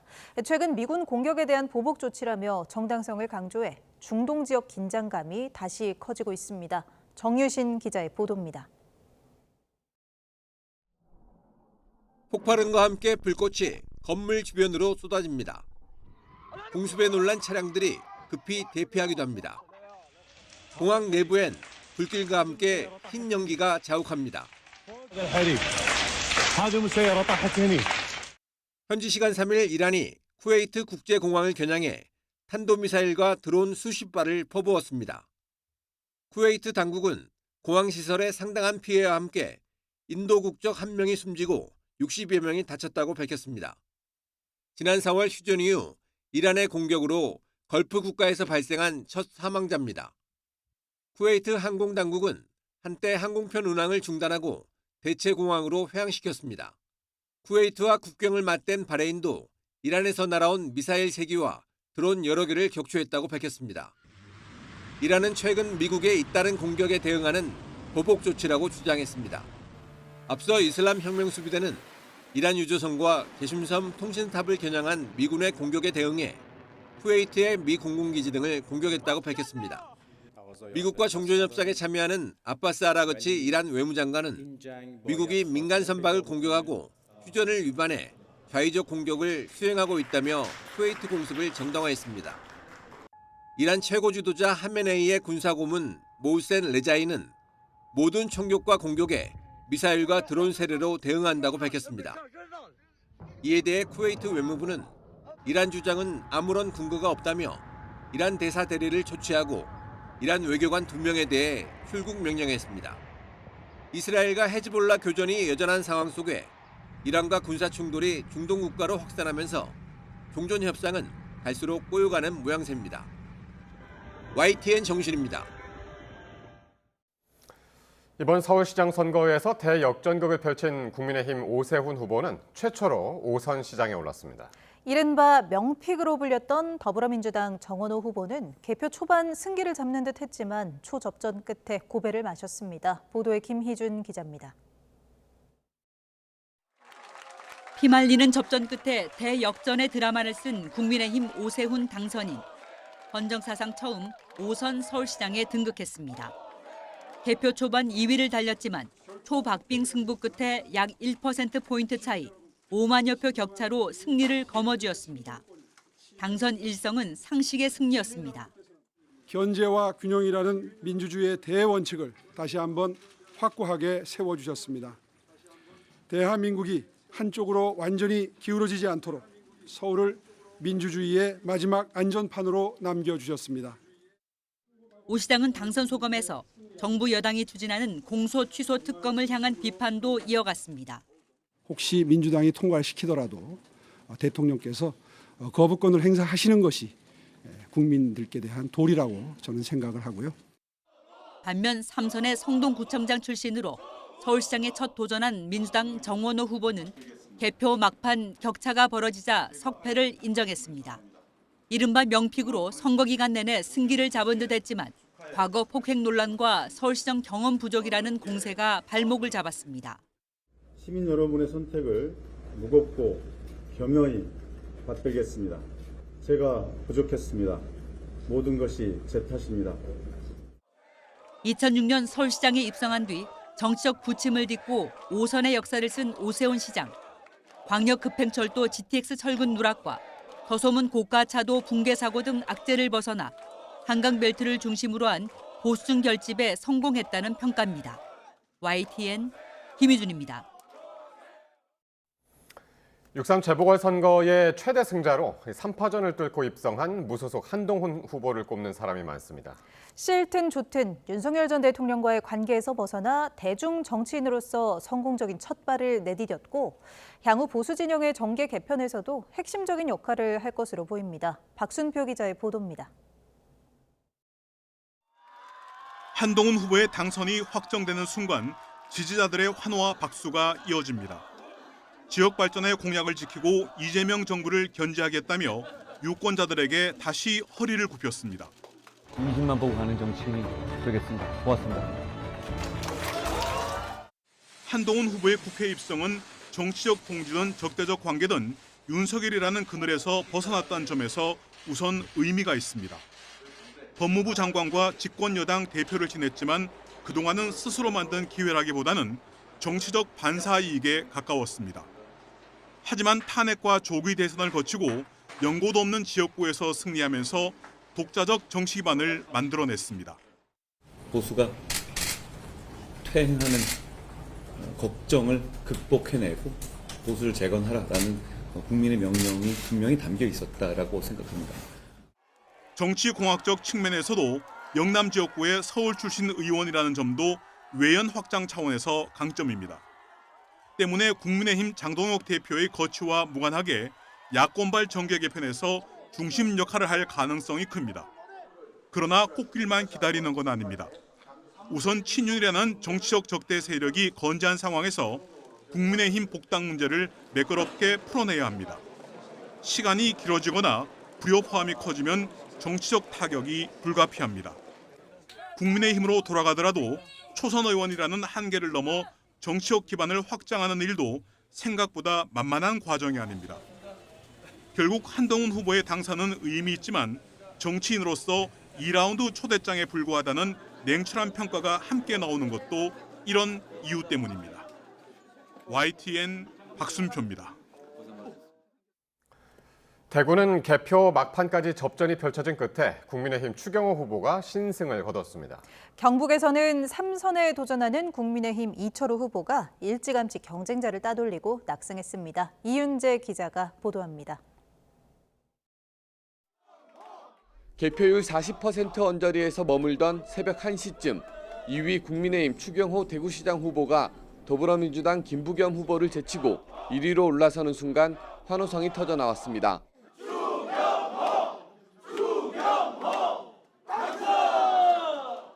개표 집계에 본투표 비중이 늘어나면서 2번 표가 쌓였고 격차가 점점 벌어지며 당선을 확정지었습니다. 성원도 보내주셨지만은 따끔한 질책도 있으셨습니다. 그 모든 것을 제가 가슴에 잘 담고 잘 녹여서 우리 시민의 삶이 더 나아지고 대구 경제가 활성화되도록 유세 기간 내내 보수의 중심, 대구의 자존심을 지켜달라는 호소가 표심을 흔들었습니다. 추 당선인은 경제 살리기에 집중하겠다면서 김 후보의 좋은 정책은 시정에 반영하겠다고 약속했습니다. 김 후보께서 밝히신 좋은 공약, 비전을 공유를 하면서 시정에 녹여낼 수 있도록. 김 후보는 민주당 험지에서 총리 출신 여당 후보를 내세우며 분전했지만 보수의 아성을 무너뜨리기엔 부족했습니다. 저 개인의 패배이지 변화를 열망하는 대구 시민 여러분들의 패배가 아닙니다. 우리 대구에 경쟁이 벌어지고 여야가 서로 시민께 잘 보이려는 노력을 하는 서비스로의 정치의 가능성을 경북에선 현직 도지사인 국민의힘 이철우 후보가 민주당 오중기 후보를 누르고 일찌감치 승리를 확정지었습니다. 제가 공약을 한 신공항 반드시 추진해라. 또 대구 경북 통합 반드시 추진하고 경북 정말 잘 살게 자랑스럽게 만들어 달라 이렇게 이해를 하고 있습니다. 대구 경북에서 승리하며 자존심을 지킨 국민의힘 지자체장들이 여당 광역단체장 사이에서 균형추 역할을 해낼지 관심이 쏠립니다. YTN 이윤재입니다. 부산에서는 치열했던 선거전 끝에 더불어민주당 전재수 후보가 현직인 국민의힘 박형준 후보를 제치고 당선됐습니다. 열심히 일해 민주당이 부산에서 시민 마음을 더 얻을 수 있도록 노력하겠다며 당선 소감을 밝혔습니다. 김종호 기자가 보도합니다. 민선 9기 부산시장 선거는 격전 끝에 더불어민주당 승리로 마무리됐습니다. 민주당 험지로 꼽히는 부산에서 내리 3선에 성공한 국회의원이자 해수부 장관을 지낸 전재수 당선인이 주인공입니다. 변화를 선택해 주신 부산 시민들의 뜻을 무겁게 받아들이고 일하고 또 일하겠다는 말씀을 드리겠습니다. 오거돈 전 시장 성추행 사건 이후 민주당은 6년 만에 다시 부산시장 자리를 탈환했습니다. 민주당으로서는 이번 당선이 부산 지역 민주당 지지세 확산에 중요한 기회가 되는 결과입니다. 제가 부산시장으로서 더 열심히 일을 해서 우리 민주당이 부산 시민들의 마음을 한 분이라도 더 얻을 수 있도록. 접전 끝에 고배를 마신 국민의힘 박형준 후보는 부산 발전을 위한 모두의 협력을 당부했습니다. 이제 민선 8기 시정을 마무리하고 이 부산 시민으로 돌아가서 우리 부산 발전을 응원하겠습니다. 선거 승리를 뒷받침한 해수부와 HMM 본사 부산 이전 등을 뛰어넘는 결과를 앞으로의 시정에서 만들어가야 한다는 과제가 민주당과 새로운 부산시장 앞에 놓여 있습니다. YTN 김종호입니다. 극적으로 여의도 복귀에 성공한 국민의힘 유이동 당선인은 캠프 해단식을 열고 승리의 기쁨을 나눴습니다. 충격의 3위로 낙마한 조국혁신당 조국 후보는 당 대표직을 내려놓고 자숙에 돌입했습니다. 김다연 기자가 보도합니다. 선대위 해단식에 참석한 평택을 국민의힘 유이동 당선인의 얼굴에 웃음이 떠나질 않습니다. 유이동 화이팅! 유이동 화이팅!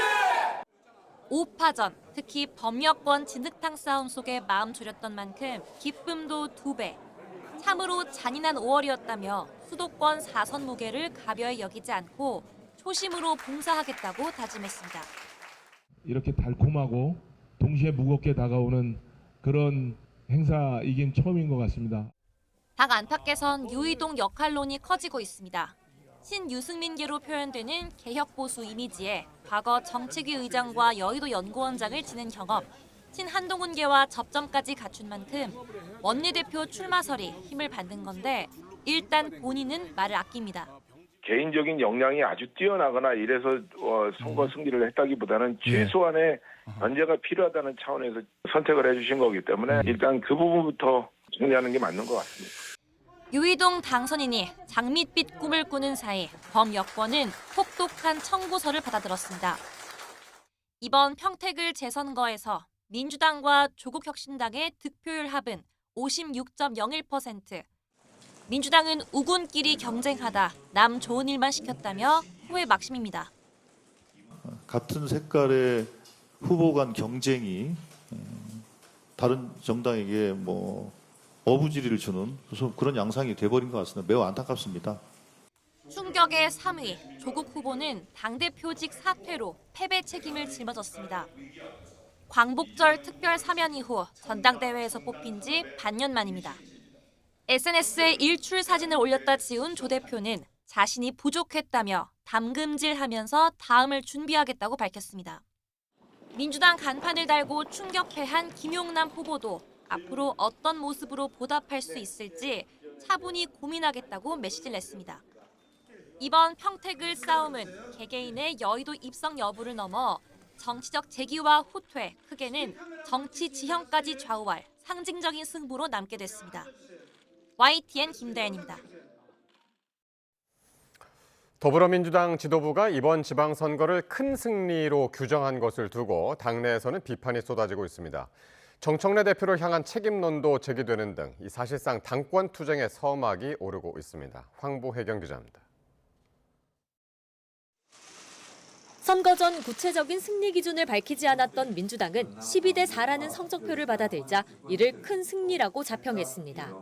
전국적으로 더불어민주당에 큰 승리를 안겨주신 국민 여러분들께 깊이 감사드립니다. 하지만 최대 승부처였던 서울은 물론 경기 평택을과 부산 북구갑 등 주요 격전지에서 고배를 마신 만큼 지도부를 바라보는 시선은 냉담하기만 합니다. 전체적인 승리라는 주장은 오판이자 사실상 정청래 대표의 패배라는 지적이 나왔고 마지막까지 내란 심판을 외쳤던 지도부의 선거 전략이 중도 보수층에 소구력이 없었다는 비판도 제기됐습니다. 이재명 대통령의 높은 지지율을 발판 삼는 대신 민주당과 국민의힘 1대1 구도를 만든 게 패착이었다는 분석입니다. 나아가 정청래 대표가 지방선거를 자기 정치의 무대로 활용했다는 비판도 나왔는데 선거 결과를 발판 삼아 연임을 노리던 정 대표 구상에도 급제동이 걸렸습니다. 뉴 이재명을 대표하는 김민석 국무총리가 당권 도전을 위해 사퇴 시점을 고심하는 가운데 또 다른 당권 주자, 이제 육선이 된 송영길 전 대표는 기다렸다는 듯 정청래 책임론을 꺼내 흔들기에 나섰습니다. 당대표가 모든 정치적 책임을 지는 거죠. 어차피 전당대회가 있으니까 이제 종합평가를 받겠지요. 전북지사 선거에서 석패한 무소속 김관영 후보는 42% 득표율은 민주당을 바로 세우라는 도민의 바람이라며 8월 전당대회가 그 첫 번째 무대가 될 거라고 경고했습니다. 민주당 일각에선 텃밭인 전북에서 이원택 후보가 50%를 겨우 넘긴 것도 사실상 패배라는 목소리가 나옵니다. 지방선거 성적표가 지도부를 겨냥하면서 전당대회를 앞둔 민주당 내 계파 갈등이 수면 위로 떠오르고 있습니다. YTN 황보혜경입니다. 이번 지방선거는 보수 진영의 주도권 싸움도 한층 복잡하게 바꿔놨습니다. 합리적 보수 재건을 외쳐온 오세훈 서울시장과 한동훈 당선인이 생환하면서 장동혁 대표 실연의 계절이 시작됐습니다. 박정현 기자입니다. 사상 첫 5선 서울시장의 역사를 쓴 오세훈 당선인. 드라마 같은 막판 역전승으로 보수 진영 차기 리더로서 존재감을 다시 한번 확인했습니다. 서울시장직을 지켜내는 것이 바로 그런 보수 회생의 어떤 플랫폼이 되지 않겠는가 하는 의미부여를 지금까지 해왔고요. 이재명 정부 출범 1년만 치러지는 선거, 명심을 등에 업은 정원호 후보에 맞서 오 후보는 중도층 공략에 가장 공을 들였습니다. 장동혁 이선 후퇴를 외치며 절연을 머뭇거리는 당과 철저히 거리를 뒀고 대신 유승민 전 의원이나 개혁신당 이준석 대표 등과 함께하며 개혁보수 이미지를 앞세웠습니다. 제명의 치욕을 딛고 무소속 승리의 신화를 쓴 한동훈 당선인 역시 선거운동 내내 장동혁 대표와 대립각을 세우며 보수 재건을 외쳤습니다. 보이는 당권파들이 보이는 언행들은 보수정당이 가지고 온 가져온 품격이나 실력에 맞지 않습니다. 이제는 좀 반성하고 방향을 제대로 잡아야 한다. 연고도 없는 부산, 그것도 민주당 지역구에서 승전고를 울리며 한 당선인에 대한 복당 요구가 또 한 번 힘을 받을 거란 전망이 우세합니다. 장 대표로선 적잖은 부담에 직면한 셈인데 특히 본인과 손잡은 박형준 부산시장, 박민식 부산북갑 후보가 모두 낙선한 건 뼈아픈 지점입니다. 당장 의원들 단체 대화방에선 당 잘못에 후보들이 안 할 고생을 했다, 다음을 위한 환골탈태는 필수라는 등 장동혁 책임론이 쏟아졌습니다. 장 대표는 의원총회에도 불참하며 종일 두문불출했고 대신 책임을 피하지 않고 함께 새길을 찾겠다는 서면 입장문으로 자리를 지키겠다는 뜻을 분명히 했습니다. 당권파도 정권 1년 만에 치러지는 선거에서 광역단체장 4곳, 재보궐 4석을 이겼다며 퇴진은 어불성설이라고 엄호했습니다. 당장 다음 주 원내대표 선거가 치러집니다. 계파 갈등 불씨 속에 지방선거 이후 당내 세력구도 변화를 읽어볼 가늠자가 될 전망입니다. YTN 박정현입니다. 지방선거가 끝나면서 더불어민주당 당권 경쟁이 본격화하고 김민석 총리가 이 경쟁에 뛰어들기 위해 총리직에서 물러날 것으로 보입니다. 차기 총리 후보로는 정성호 법무부 장관과 강훈식 비서실장, 한성숙 중소벤처기업부 장관이 거론되고 있습니다. 정인용 기자입니다. 김민석 총리가 조만간 사의를 표명할 걸로 알려졌습니다. 더불어민주당 전당대회가 이르면 8월로 예정된 만큼 당대표 출마 준비 기간을 고려해 총리직을 내려놓는 겁니다. 당장 김 총리 뒤를 이어 이재명 정부 국정 2년차 내각을 통할할 후보군으로 세 사람이 떠올랐습니다.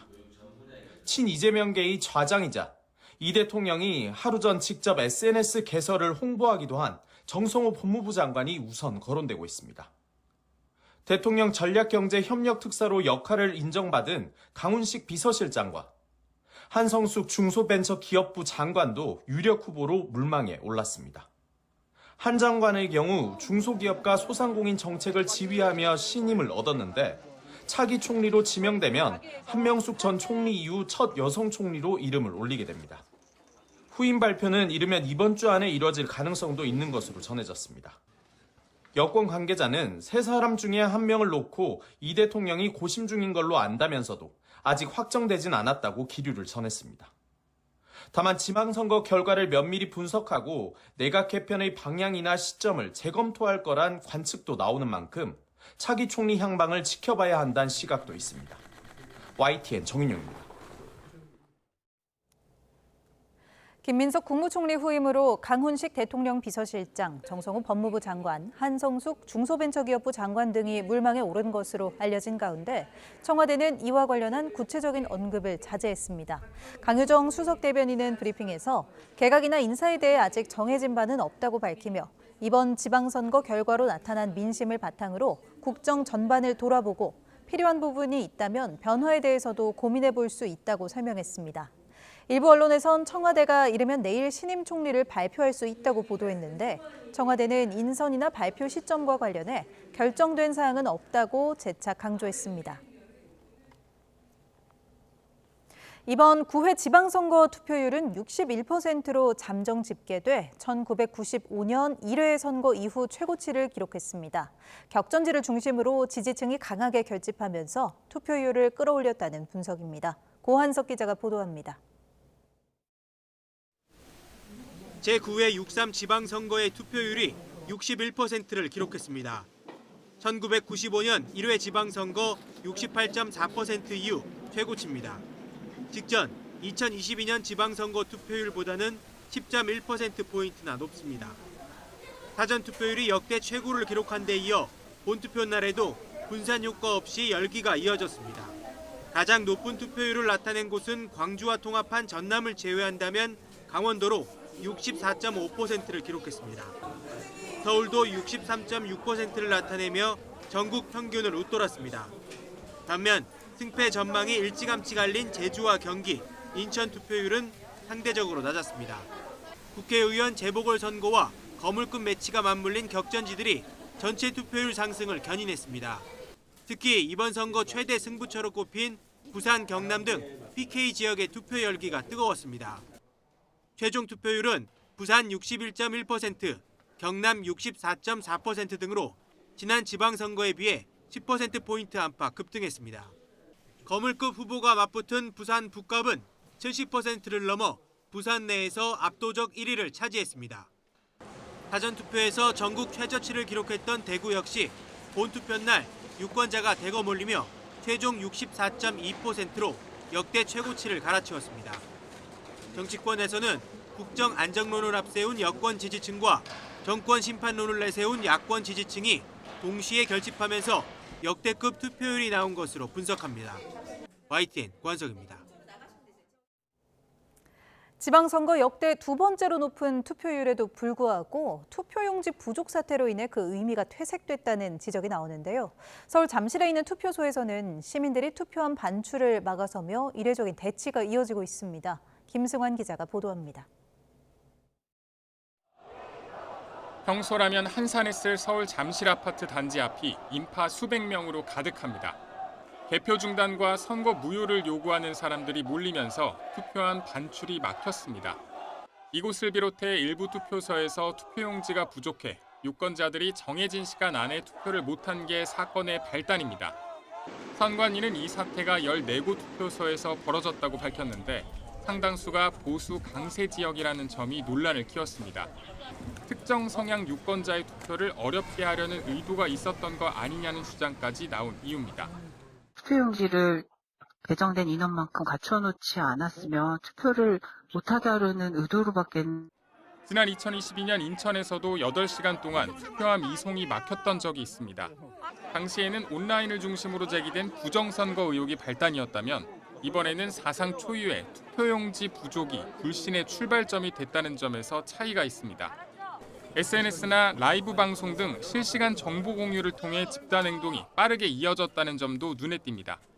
과거 같으면 특정 지역 투표소 혼란으로 끝났을 일이 전국적인 관심사로 번진 겁니다. 다만 이번 사태가 각종 음모론을 키우는 빌미가 돼선 안 된다는 지적이 나옵니다. 제일 걱정스러운 게 일부 극우 유튜버들 또 여전히 윤 어게인을 얘기하는 분들이 있어요. 극소수라 하더라도 네. 이 사람들이 이 명분을 얻게 된 거예요. 이번 일은 양극화된 정치 환경 속에서 선거 관리 실패가 얼마나 빠르게 의심과 갈등으로 번질 수 있는지를 보여줬습니다. YTN 김승환입니다.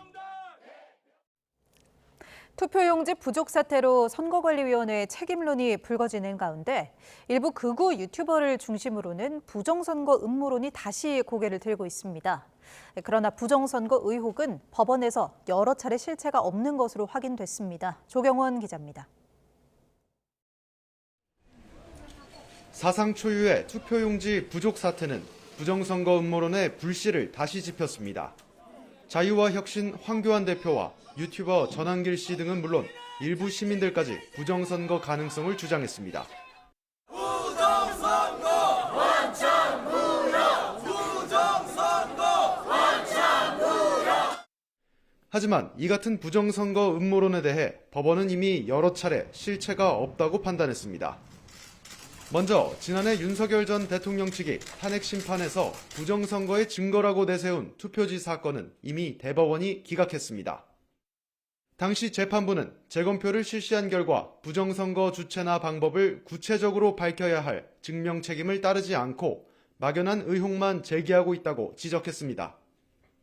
지난해 4월 윤 전 대통령 탄핵 선고 때도 헌법재판관들은 중앙선관위가 수검표 제도를 도입하는 등 보완 대책을 마련해 온 점을 들며 부정선거 주장을 받아들이지 않았습니다. 사전, 우편, 투표함, 보관장소, CCTV 영상을 24시간 공개하고 개표 과정에 수검표 제도를 도입하는 등의 대책을 마련하였다는 점에서도 피청구인의 주장은 타당하다고 볼 수 없습니다. 이번 사태로 일부 극우 유튜버 등을 중심으로 부정선거 음모론이 다시 제기되며 선관위는 스스로 논란을 자초했다는 비판을 피하기 어렵게 됐습니다. YTN 조경원입니다. 6.3 지방선거 투표용지 부족 사태로 선거권이 침해됐다는 헌법 소원이 헌법재판소에 접수됐습니다.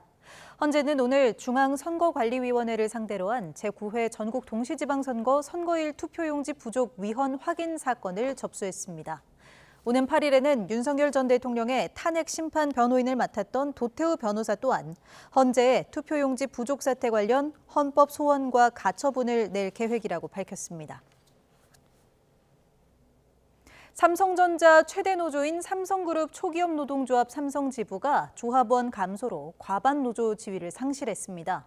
업계에 따르면 초기업 노조 조합원 수는 오늘 오후 3시 기준 58,270명으로 삼성전자 전체 임직원 수의 절반인 64,440명에 미치지 못했습니다. 초기업 노조 조합원은 임금 교섭 과정에서 한때 7만 6천 명을 넘었지만 지난달 협상 타결 이후 이탈이 이어지며 약 18,000명이 감소했습니다. 금융감독원이 홍콩 H지수 주가 연계증권 ELS를 판매한 은행 5곳에 제재 수위를 감경해 6천억 원 수준의 과징금을 부과하기로 했습니다. 기존의 금감원이 결정했던 과징금의 절반 이하 수준입니다.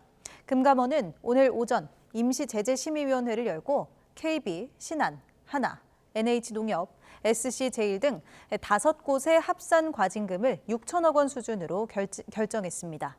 애초 금감원이 4조 원 수준의 과징금을 최초로 산정했지만 논의 과정에서 절반인 2조 원으로 감경했고 지난 2월에는 이보다 더 감경한 1조 4천억 원 수준의 과징금 제재안을 의결해 금융위에 넘겼습니다. 지난해 국내에서 감정한 마약류 항목이 14만 건을 돌파하며 역대 최다를 기록했고 10대 청소년층의 신종 마약류 남용이 심각한 수준인 것으로 나타났습니다.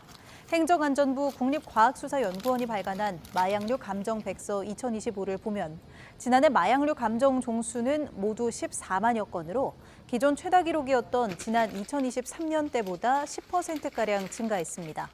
이와 함께 10대 청소년층에서 검출된 마약류 가운데 합성 대마가 차지하는 비중이 50%를 넘어 전체 연령대 가운데 가장 높은 비율을 차지한 것으로 집계됐습니다. 국과수는 합성 대마가 전자담배 형태로 유통돼 신고나 단속에 어려움이 있어 위해성이 크다며 대책 마련이 시급하다고 분석했습니다.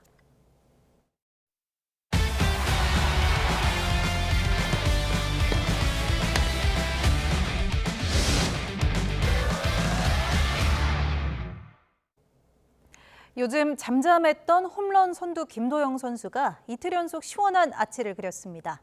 외국인 타자 아데르린의 말루포까지 더한 기아는 롯데를 크게 이겼습니다. 프로야구 소식 허재원 기자입니다.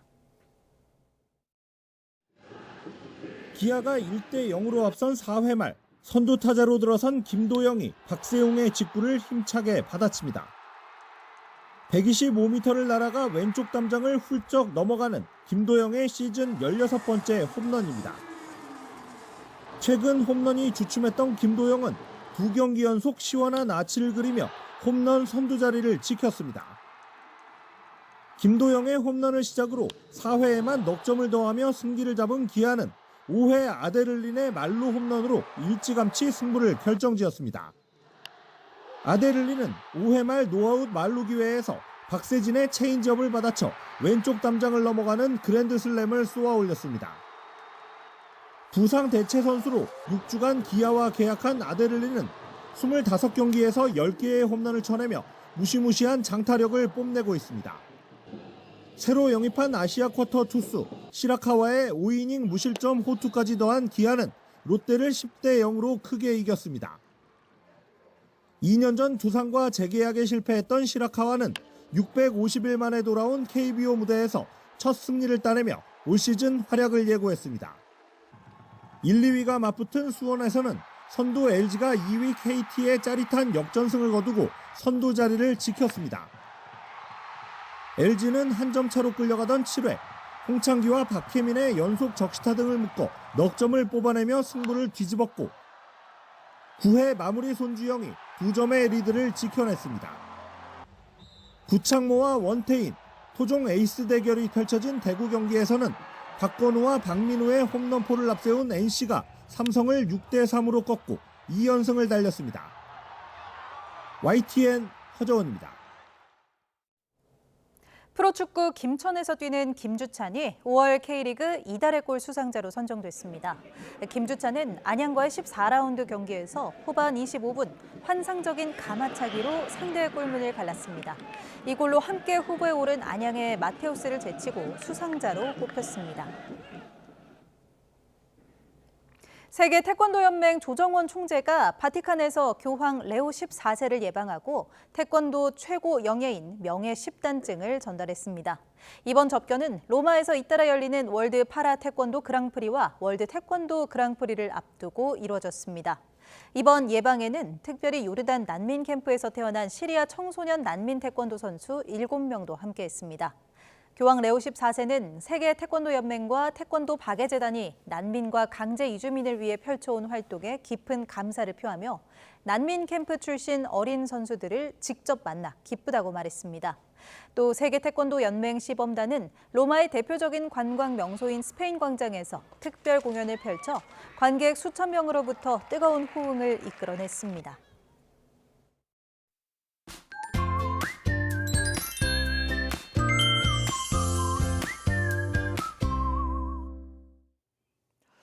내일도 더위의 기세가 강하지는 않겠습니다. 우선 아침에는 서울 기온이 18도로 선선함이 감돌겠고 낮 기온은 27도로 오늘보다도 낮아지면서 예년의 초여름 날씨를 보이겠습니다. 하늘은 점차 맑아집니다. 밤사이 북서쪽에서 비구름이 유입되면서 중부와 호남 곳곳에 비가 오겠지만 5mm 안팎으로 양이 많지 않겠고 비구름이 빠르게 남동진하면서 내리는 시간도 길지 않겠습니다. 따라서 아침에는 비가 대부분 그치겠고 강원과 충북 북부에만 오전까지 산발적으로 이어지겠습니다. 이후에는 점차 날이 개겠습니다. 내일 아침 기온은 서울 18도, 대전 18도, 부산 19도로 예년보다 1, 2도가량 높겠습니다. 낮 기온은 서울 27도, 광주 25도로 대체로 예년과 비슷하거나 조금 낮겠지만 포항 31도 등 동해안을 중심으로는 예년 기온을 2도에서 6도가량 웃돌며 더 더워지겠습니다. 이번 주말과 휴일에는 구름만 간간히 지나겠고 역시 초여름 날씨를 보이며 크게 덥지 않을 전망입니다. 날씨 정보였습니다. 이상으로 목요일 뉴스나이트 마칩니다. 시청해주신 여러분 고맙습니다.